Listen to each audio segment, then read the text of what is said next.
Hello and welcome to the very first RuneScape Q&A. Well, RuneScape skilling session here at RuneFest. It is entitled The Future of RuneScape Skilling because we're going to talk about some of the things that are upcoming for us in 2017. And not only that, but also we're talking a little bit about a new skill later on today. Ooh, very exciting. So on stage with me today, I'm Mod Timber, by the way, game bouncer if you don't know who I am. On my left is Mod Jack, senior game designer. Hi. And on my right is Mod Deg, who's a content developer. And I don't get a microphone. And he doesn't have a microphone because he's a scrub. So this, as I said, this is the very first skilling session we've done at RuneFest. The combat session has been running for a couple of years now at RuneFest, and we feel it's very important. We feel that skilling is as important as combat when it comes to talking about what we're doing and what you guys sort of want to do in terms of what you do in the game. Of course, combat is a huge deal. We've got solo bosses, we've got Slayer, we've got tons and tons of dungeons, but skilling doesn't get quite the amount of attention that it does. I'm going to go talk a little bit more about that in terms of the economy later on. But we wanted to talk about skilling and sort of get ideas and reach out to the skilling community that we don't get to do here at RuneFest. So without further ado, what we're going to cover today, we're going to talk about mining and smithing. We're going to talk about the reasons why we haven't released it. We're going to talk about some of the reasons like what we want to do with mining and smithing rework. Of course, it's a very big deal to you guys. It was very highly voted in last year's content poll. And we want to rework it. It's a complete mess. And we need to get it fixed. So Mod Jack is going to go through sort of his design processes, some of his thoughts, and sort of where we are with mining and smithing right now. We're going to talk to you about invention. Of course, we released a brand new elite skill this year. To a relatively good fanfare.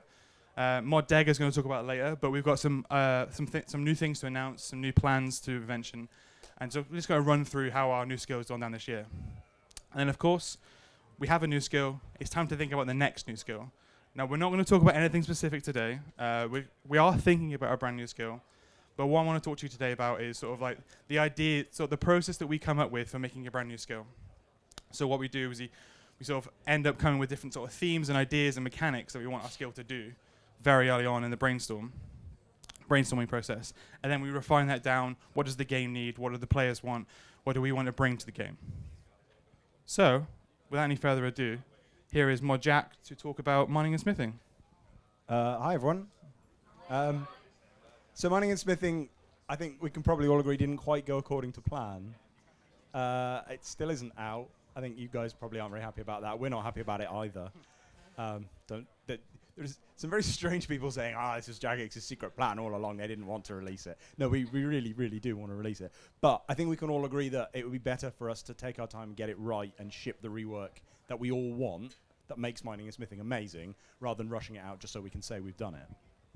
So that brings me to the first obvious question, which is, how did this happen? Why didn't it come out this time, even though we got to the point of actually having it in active development?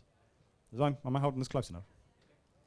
The simple answer is there wasn't enough time. And I know that's a boring and annoying answer because it comes up that way all the time. But the project, we had a good idea of the scope of the project, but it expanded and it expanded. It included more and more different pieces of content. And it became very, very clear from community feedback that all of those other pieces of content were extremely important to everyone rather than something that we could gloss over. And so that then carried on in that the team got this feedback, they accepted this feedback, they reworked the feedback, they included it into the design, they came up with a design that was good, that would satisfy the community. But there then wasn't time to put that in front of the community again, get feedback again, make sure we were doing the right thing, and still have it out in time to get Sliska's endgame out. So that's why we put it on hold for now, because we need to take the time to get it right. And we need to take the time to make sure that you guys agree that we've got it right, rather than presenting you and saying, by the way, this is what we're doing, deal with it. By the way, you should just drop all your coal, like I said in a live stream. So yeah, we don't actually expect you to just drop all your coal, but unfortunately that live stream was a bit light-hearted and people interpreted it as extremely serious, I think. So yeah, created the wrong impression, I think. So the next job for me, this is my highest priority, other than one fairly major thing Mod Osborne will be talking about at RuneScape Reveals later, go watch it. This is my highest priority right now, is handling mining and smithing. So the next step for me is breaking down a much more detailed design that can be presented. Now, this won't necessarily be one monolithic design, take it or leave it. It can be broken down into multiple sections. Here's how you level up. Here are the rewards. Here's the different tiers. Here's what we're doing with Artisan's Workshop, and so on and so forth, so that we can agree or disagree on different sections. We can identify the controversial bits. We can identify, yeah, everyone's happy with that. We'll just move forward with that. That's a great design. We're all happy. Let's start implementing that. Here's a bit that everyone disagrees with, massively controversial. And try to organize it in that way so that it's not just such a monolithic problem anymore. One crucial element of that is it became very clear from the feedback on our forums, on all other social community sites, that all of the individual things that are affected by mining and smithing, or that affect mining and smithing, the Ring of Forging, Artisan's Workshop, Crystallize, everything matters.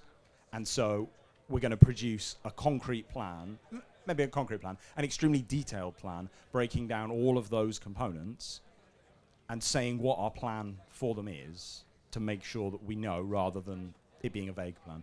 Now, having said that, that doesn't mean we're going to be reworking all of those components, because there's simply too many of them. Mining and smithing has 15 years of content that's been added to it. In most cases, that content was added to try to freshen up the skill, to fill in gaps in the leveling process, to give you alternate ways of leveling.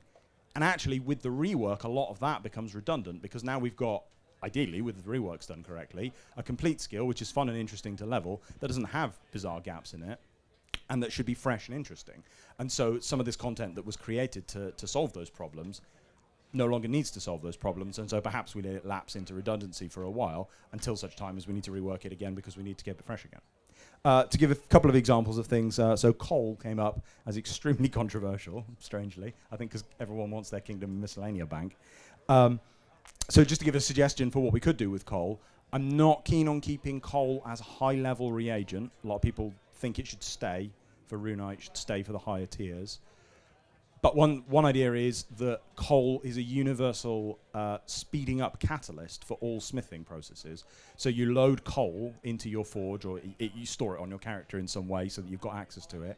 And then as long as you've got coal available to work, your smithing happens faster. I don't know if anyone remembers catalysts. They weren't very popular, but it would work kind of like that.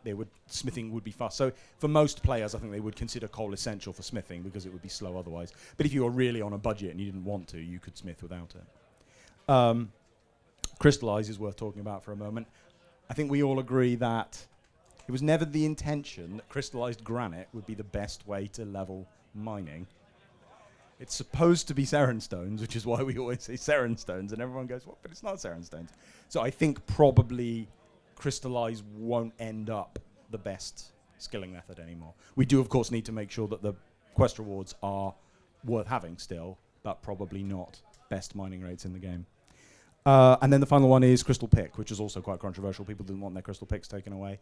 I can think of three fairly interesting things we could do with not that interesting, but three useful things we could do with the Crystal Pick. Probably all of them are compatible with each other, so it could be any or all of these things or something different. One is that it's an alternate kind of pickaxe. So sorry, in case you're not familiar, the problem with the Crystal Pick is that it's relatively difficult to get. And if there's just a smithable tier 80 pickaxe as well, or tier 70 pickaxe, from the new metal tiers, then what's the point of having this expensive, difficult to get pickaxe when you can just make one for a handful of ore?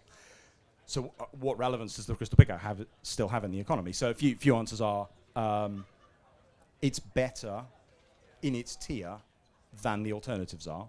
So if you want to mine that tier of metal, you're better off using the Crystal Pickaxe. Another is that if there are higher tiers of superior pickaxe, the Crystal Pickaxe is required to make them, in the same way the Dragon Pick is required to make almost everything at the moment. And then, I can't remember what the third one was. Oh well, there's a third one. I can't remember it. Come ask me afterwards. It's probably pretty good. Yeah, it's amazing. It's really, you'll be like, oh, I really want to pick Crystal Pickaxe now. The final example I'm not going to talk about, but Timo's going to talk about in a minute, is drop tables. This was, I think, the most controversial issue, even if it's not ultimately the most important issue. It got the community way up in arms. Most interestingly, because there was a totally divided opinion on it. It's not like everyone was angry and Jagex was wrong and the players were right, which is usually why everyone's angry. It's the players are fundamentally disagreeing with each other about whether or not skilling should give good drops, about whether or not monsters should give good drops, about whether or not mining should be profitable. So to talk a bit more about drops and the the economy in general, because it's an economic problem rather than a skilling problem. I'm going to hand you over to Timbo. We're going to be, you're going to talk about where we're going to be afterwards, right? Yeah, okay. I'll hand over to Timbo now then. So yeah, we want to talk a little bit about the RuneScape economy. I don't fall asleep just yet. It's fairly exciting because the RuneScape economy affects skilling for everyone. Whether you're gathering materials to sell or whether you are buying materials from the economy in order to skill up, so you're fire making or you're fletching or all these sort of things. So we want to talk a little bit about the economy because there are some common misconceptions regarding the economy that you also want to clear up. So I think 2 or 3 weeks ago there was a data stream on the RuneScape Twitch channel, and it sort of showed a bunch of different data and information about the economy. And the one thing that we thought, and I think you guys think as well, is that there was rampant inflation in the RuneScape economy. So that means that what your GP was worth now was worth a lot less than it was a couple of years ago.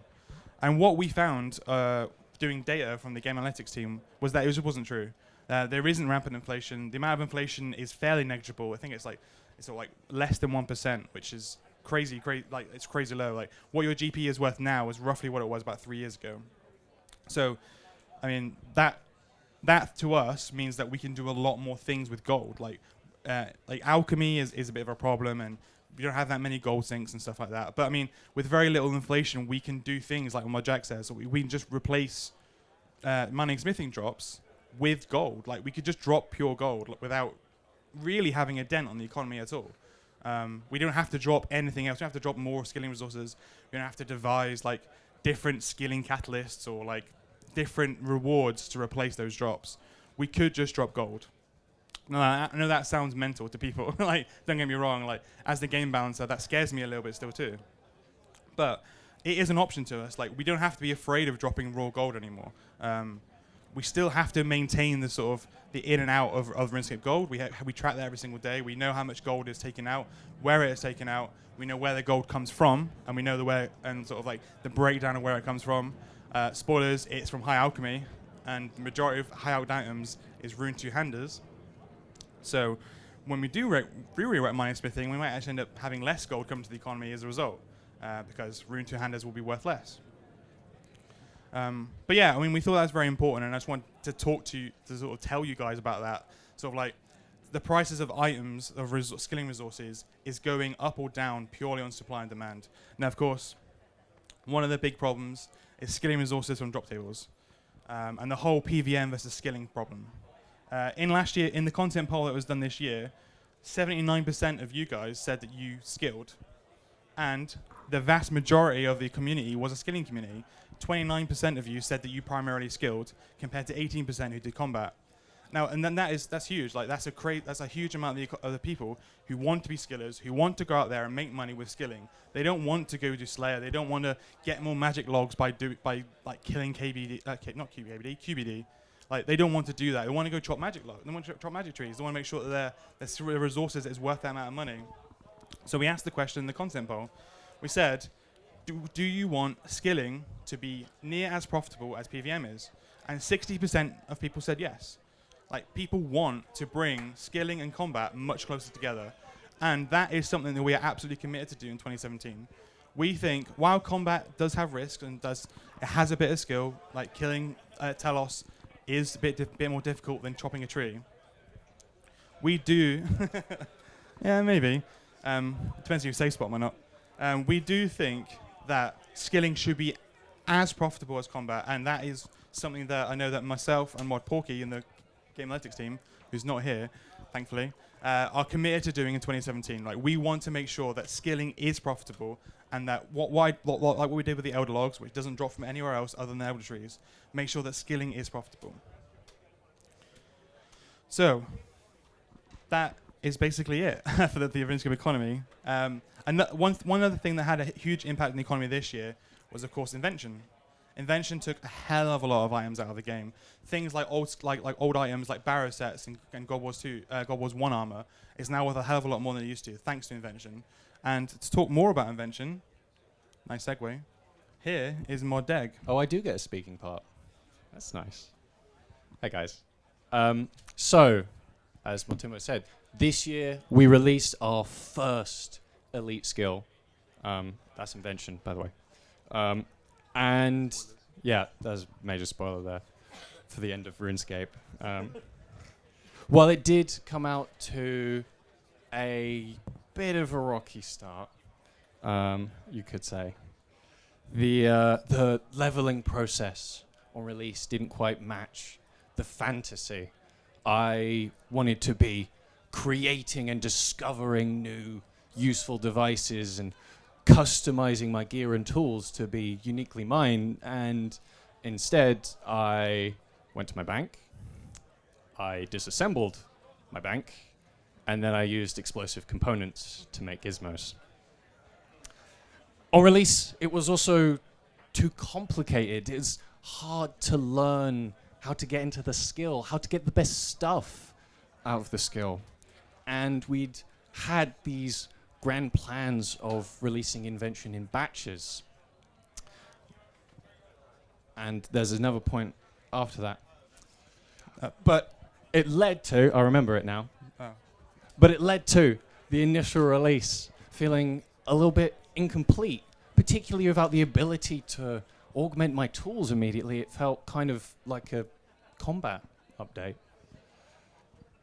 This dissatisfaction, this feeling of an incomplete update is actually one of the reasons why we're not keen on batching updates going forward, and it's something that Mod Osborne will be talking about in length in the RuneScape Reveals talk, so definitely check that out. But it also means that batch 2 invention is not a thing. It's cancelled.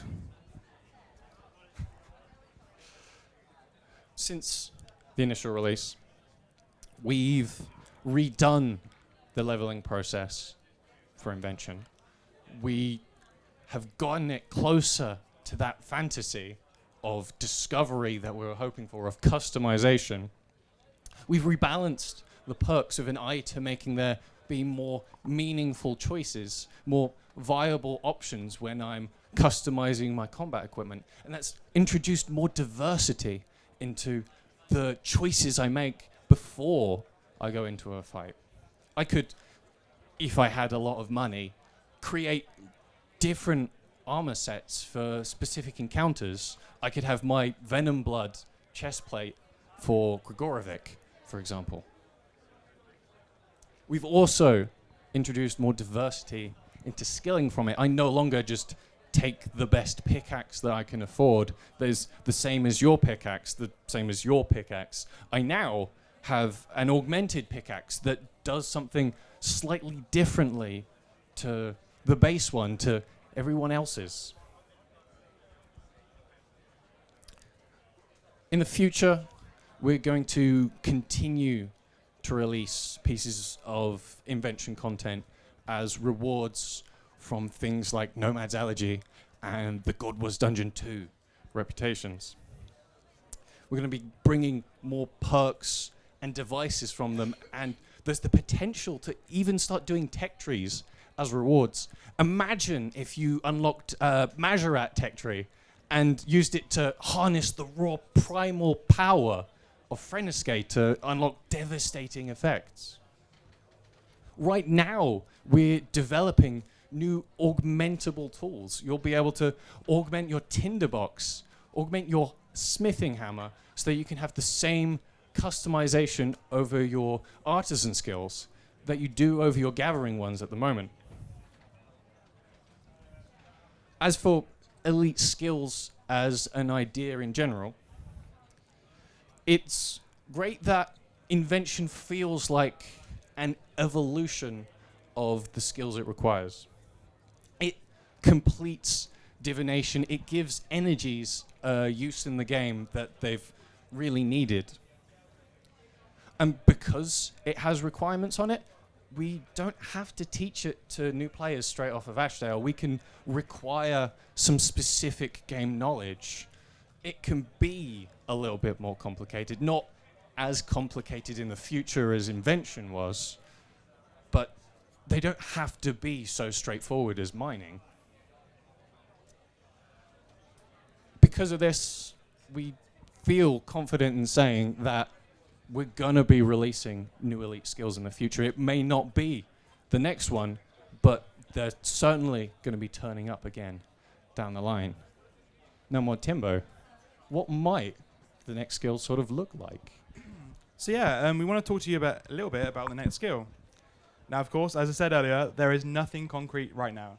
But with Invention launching this year, we need to look at the next new skill. There always has to be a new skill coming in development, and make sure that we want to bring new things to the game, new things to go level up, and make sure that we fill some of the gaps that are there in the game. So we wanted to sort of bring you a bit behind the scenes and talk to you about the process that we do for making a brand new skill. So what we tend to do is that we sort of come up with we brainstorm different themes and mechanics that you can go do for a brand new skill. And I want to go through some of the sort of crazier and wackier ideas that we have, like we've thought of in the past, and sort of we've been thinking for the next new skill. So, like with previous skills, with Invention, sort of the sort of themes and ideas we're thinking of, the start of discovery, of that sort of the entire skill tree was blank. You had to go out there, you had to discover, you had to go use inspiration, you had to go unlock all the blueprints. We like the idea of discovery, and we sort of one of the key ideas to Invention. Not only that, it was the idea of technology, the idea of sort of advancing the technological age of RuneScape. So we've got these sort of battery packs, and we've got these weird devices, and all sanctifying altars on your back. Like we've got these crazy new devices, these sort of Magitech sort of different items, and we wanted to bring a new technological level to RuneScape.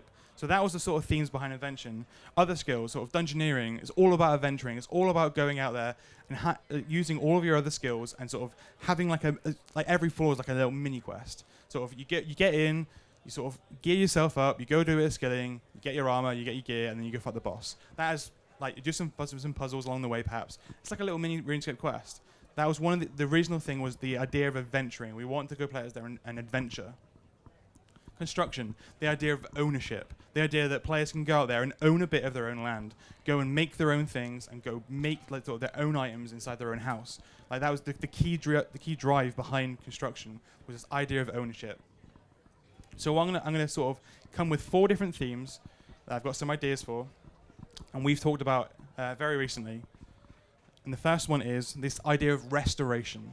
We've got a lot of destructive things in the game. There's a lot of destructive magic. You burn logs. You sort of rip things out of the ground and all sort of this horrible sort of destructive things. What if you could go restore things? What if you could go reclaim parts of the wilderness back? What if you can go grow in your own farm patch? Like, what if you can go restore like the destroyed Edgeville? Like, what if you can go restore all these different things in the game? We like the idea of like sort of reclaiming and restoring different things inside the game. It's not just that. There's the idea of healing players as well, like sort of restoring health, not just physical health, but also maybe mental health. With sort of restoring prayer, restoring stats, sort of maybe a bit like Luna's, but slightly more restoration, a bit more wholesome than the Luna spellbook. But there's not just that. There's also sort of like restoring peace. There's this idea of you becoming a diplomat. Perhaps you go and like maybe Arduin becomes whole again. Sort of the East and the West. You finally reunites. We really like restoration. There's a ton of potential in restoration as an idea. Next up is exploration. We have the Ark. We have the Eastern Islands. It's very nice. You go and explore. You kind of explore. And it's sort of nice. It's really nice to do. But there are tons and tons of different land masses across Gielinor. There's Arcarus at the top. There's whatever is down south. Like there's lots of different land masses that we haven't found in the game. And the idea of exploring them and going and being this pioneer would be really exciting. It's very cool. We'd love the idea of you just discovering brand new bits of land and new continents and just going out there and find new land. But exploration doesn't always have to be about finding new land. There's tons and tons of history underneath the earth. There's literal ages of Gielinor that we haven't discovered and we haven't been to. We have the dig site at Sentiston near Virok, but there's tons and tons of other old Zerosian cities. There's the very first human sort of villages we go back to with the Enchanted Key. There's lots and lots of history underneath Gielinor, and there's tons and tons of things we could be exploring. We of course uncovered Guthix's resting place. Like, what if we can go find different tomb? Yeah, spoilers. Like there must be loads and loads of sort of these underground areas. Like, where did Guthix end up first? Like, where did all these gods live? There must be loads of different sort of throne rooms and cities and things built up. Exploration is not only about digging under or exploring, it's going to a different dimension. Imagine if we can go through to the Void Pest dimension. Imagine if we sort of reclaim, like, we went there and we were like, hey, what's going on, Void Pest? Why are you attacking us all the time? Like, come on, dudes. Like, we go there and we stake our ground in the Void Pest dimension and sort of fight them back and find out what they're all about. Maybe there's friendly Void Pests, like, sort of go and do this sort of very peaceful and potentially combat sort of different exploration within the Void Pests. Next up, transformation. So it's not just being able to shapeshift or anything like that. The idea of conjuration, the idea of sort of transforming. We already have bones to peaches and bones to bananas. It's very similar, sort of conjuring different things within the game, turning one item into a different one. Perhaps you can change your magic armor to melee armor, like something to sort of transform your armor to different things. You change your seismic one into a Drygor. I don't know why you would, but maybe you want to. Sort of the idea of transformation as a theme is a really cool idea. Of course, there is shapeshifting as well. It'd be really cool if you could turn yourself into an ibis and start fishing. Like, you could start eating it up and like get restoring health or something, or maybe you get fishing bonuses. Maybe you can transform yourself into a part yak. Maybe your inventory space is increased by 6. These loads of different transformation ideas, not just from some shapeshifting, but also conjuration and changing different things and items into different things. Last but not least is the idea of perception. So the idea is sort of like, maybe you can perceive more than the regular person can. Maybe you can tell whether a person is lying to you in a quest. Maybe not. You don't have to use the Ring of Charos all the time. Perhaps you can find out about little ticks. Maybe I don't know. This sounds dumb. Maybe you become Sherlock. Like, you've noticed different things. The idea of deduction. This idea you find out this NPC is actually lying through his teeth to you. He doesn't want your help. He actually wants you to kill his rival. Like, he doesn't want anything to do with you. Perception also helps with like finding hidden things. The idea of maybe there's hidden gates and hidden worlds in the Shadow Realm, and players can actually perceive this now, naturally, or learning the ways of perceiving these things from things. Maybe you find secret agility shortcuts and secret hideouts and secret ideas and areas. Perception also has a use for skilling. Perhaps you can find out, you perceive that your rune plate body you made has some imperfections in it. So you can iron it out. You sort of get better at sort of what you're making. You perceive that what you're doing to the armor is not as high quality as you could make it. And you can make these different arm pieces and different pieces of gear more higher quality because you can perceive better than anyone else. But of course, there are tons and tons of ideas we have for around your skill. They are a very select few that we have brainstormed so far. But we are in a very early stage, and we would love to hear from what you guys have to say. So that is the end of the skilling talk. How are we for time? We have time for Q&A if anyone would like to stick around, and we'll hand Mr. Model Lion a mic, and you can ask us questions. Anything about general skilling or about what we just talked about. Fire away.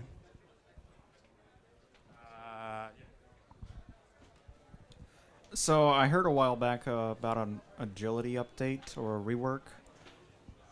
It was a couple of years ago even, so where did it go? Yeah, we would love to rework agility. If anyone gives us an idea of what agility would do, let us know. That is quite literally the only reason why we haven't done an agility rework. So the thing that keeps coming up at work is we don't want it to be a combat skill. And everyone's suggestion for what agility should do boils down to it being a combat skill. We have various plans for what we could do with agility. They're all incredibly intense, bespoke content. Let's put lots of agility things all over the world. This is not only incredibly expensive and time-consuming to do, it also creates an expectation on future content that it's going to keep continuing to include that sort of thing. And so, at the moment, we just don't have a good plan for what agility can do now that Run Energy is redundant. So as soon as we do, yeah, we'll do it.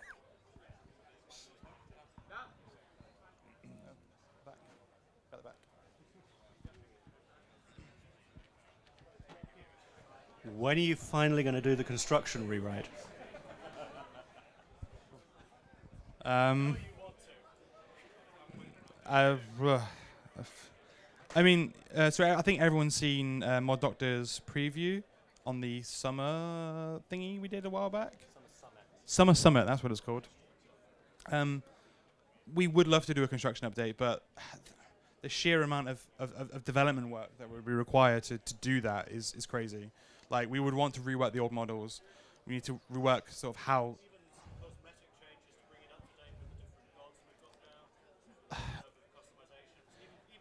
It's all development work taken away from other exciting new projects that we're going to be announcing in 2017.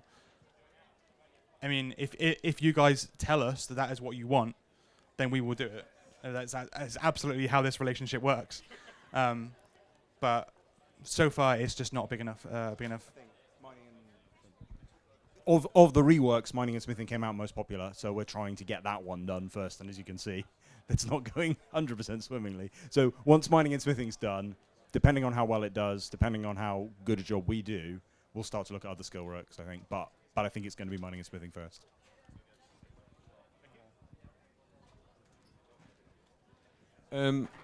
Last year or the year before, you brought up Prifundus, and there was a lot of really great kind of skilling pieces there. A lot of it was AFK and actually really good XP rates as well.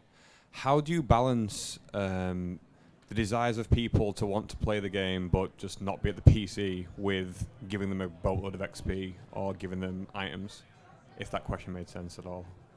How do you balance giving out items versus AFK and XP rates, basically?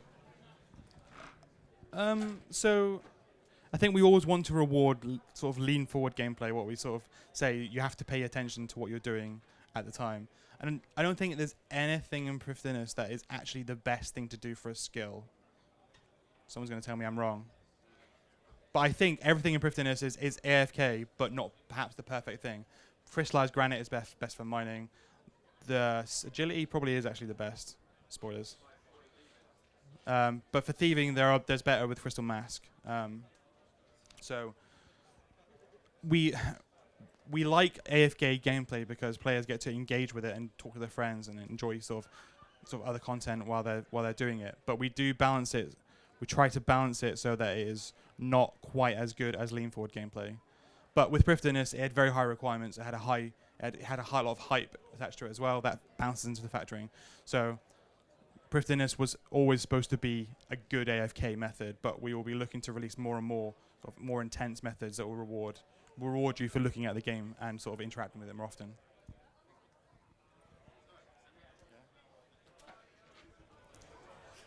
Are there any plans for a skilling boss at all? I would love to make a skilling boss. Go tell Mod Osborne that I want to make a skilling boss. I have a design ready. It'd be great. There are no current plans. Spoilers for 2017 reveals. There's not a large enough desire from the community to make a skilling boss. A lot of players don't really think. A lot of you guys don't see how a skilling boss would work. Of course, because I don't think a skilling boss could necessarily damage you, because the level 10 skillers would be, or level 10 HP skillers would be screwed. And it's not really fair to be damaging skillers. Like, we don't want you wearing like full Torva and skilling at the same time. So trying to balance the sort of the risk reward of a skilling boss is tough. I think the way to do it would probably be through time. Maybe you have to make special tools in order to fight a skilling boss, and if you die, you lose the tools. Like, that would be one way of doing it. But there's neither the inclination from you guys to make one, or people haven't really understood how skilling boss may work.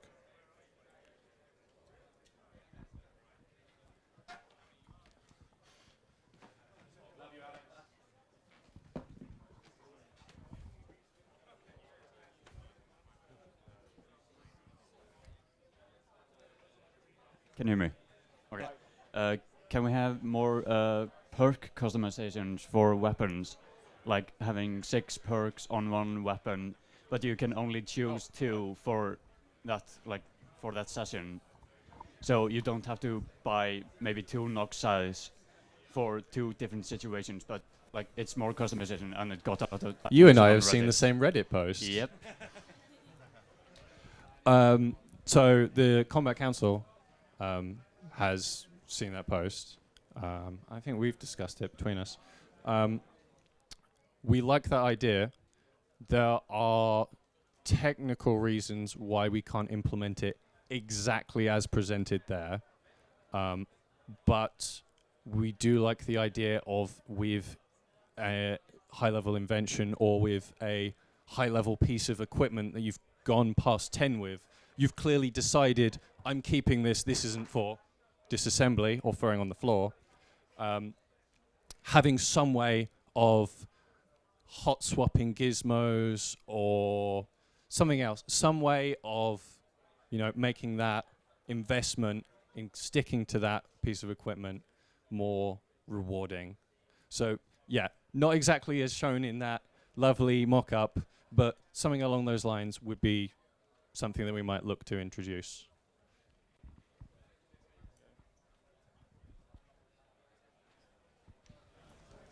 So we have seen there's an upcoming update for smithing and mining.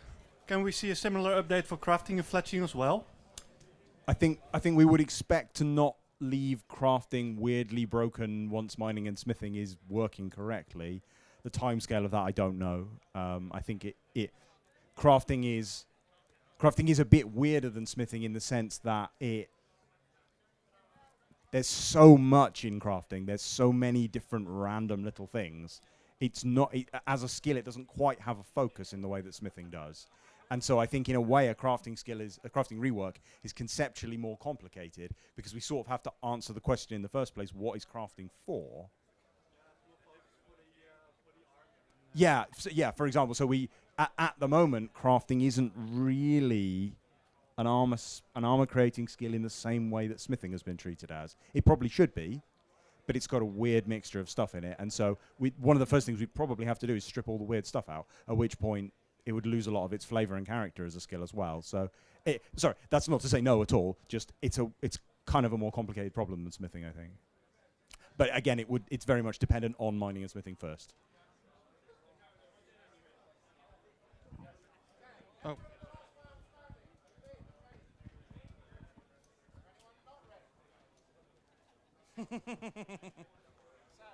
So when it comes to the mining and smithing rework that you guys are talking about, you say you have to go back to the drawing board a little bit. Is that just to do with the major ideas, or is that more just rebalancing kind of things? Like, are there major parts of like the plan that you scrapped and are reworking, or is it just the balancing issues? I'm not sure. I have opinions on it. I have ways I would want to design it. My objective is to try to get a design that everyone's happy with, internally and externally. So where that involves keeping it the same, it'll be the same, and where that involves changing it, it'll be different. One of the things I'm wrestling with at the moment is the different priorities in terms of what we're trying to accomplish with the rework. So, for example, something that's very important to me personally is making sure that the mining and smithing skills are satisfying and interesting to level. But the problem is that most people have already done that, or once you're like 90, you're basically done with all the tiering and you're into the final stretch, which happens to take longer than the whole rest of the skill added together. So actually that aspect, although it's very important to me, may end up just not being a priority for the community, and therefore we don't really do much with that. Just for example. Any more questions? Over there. Hi. In invention, I don't really get why I would ever want to learn how to, say, disassemble third age armor. Why are, like disassembling noxious weapons and things there to be learned? So you don't understand why we would want you to disassemble those items? Well, you might want me to, but why would I want to disassemble third age armor? Because it has really cool components on it. But they don't seem that really cool. Well, they're probably not worth a couple $100 million gold, but I mean, I think that's a very extreme example. Rather than a noxious side, which is a bit more understandable. Get it to level 10, you disassemble it, get your full experience, get your quadruple components, which is a bit more worthwhile and worth the money spent. Obviously, things like third age, you're not going to disassemble that realistically. You're not going to disassemble your pie hats. You're going to disassemble your Black Santa hats. Like, you'd be absolutely crazy to do so. But the reason we wanted to disassemble was to help get things out of the economy. With the recent death rework, items no longer leave the game as much as they did. We take a lot of gold out of the economy thanks to death rework, but items don't leave. PvP is not as popular as it once was, and nobody loses their items when they die. So we tried to come up with a way to get these items out of the economy, and disassembling them for experience and also for these components to make perks was the best way to do that. It's also a good way to get rid of tons and tons of junk. Like everyone's disassembling their maple logs to get for simple parts. Like it's a good way to get rid of absolutely hundreds of millions of them out of the game. So that's most of the reason why we want you to disassemble, and why I want you to disassemble your expensive stuff. Okay. Just to add on that, it's also partly about future-proofing. Even if something isn't worth disassembling now, something might happen in the future, and probably not with Third Age, right? But with any given item, if it is or isn't currently worth disassembling, it might be worth disassembling in the future if things change, if drop tables change, if something unrelated happens. Yeah, if prices change. So by setting up a complete system that allows you to do it, you can make decisions as to what you do and don't want to disassemble. And if there's a certain thing you would never disassemble, that's absolutely fine. That's not a problem with the system. It would be strange and inconsistent if you were just arbitrarily not allowed to, because we don't think you would want to, if you see what I mean. Cool. Any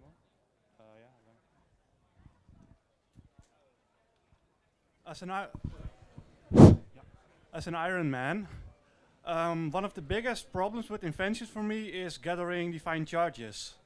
I'm spending all day in the tier 85 Wisps area, and I only get a few hours worth of defined charges for spending almost an entire day.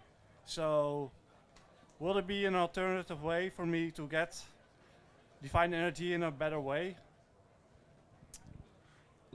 Short answer is no. I mean, invention was thought in mind without Iron Man. Like one of its key focuses was about the economy and about trading. Iron Men are a little weird in that respect, and we didn't want to do anything specific to do with Iron Man. So you just have to slog through it, really, basically. Yeah. It's about 5k XP an hour as well, so I'm not getting anything out of it. Well, yeah. But if you want to level invention, you're an Iron Man, you put yourself in that pace. That's what you have to do. Yeah, one more, and then we're done. Yeah. I was just wondering if there's any plans for non-time-based high scores that fix the overall high score problem of everyone being on the same XP.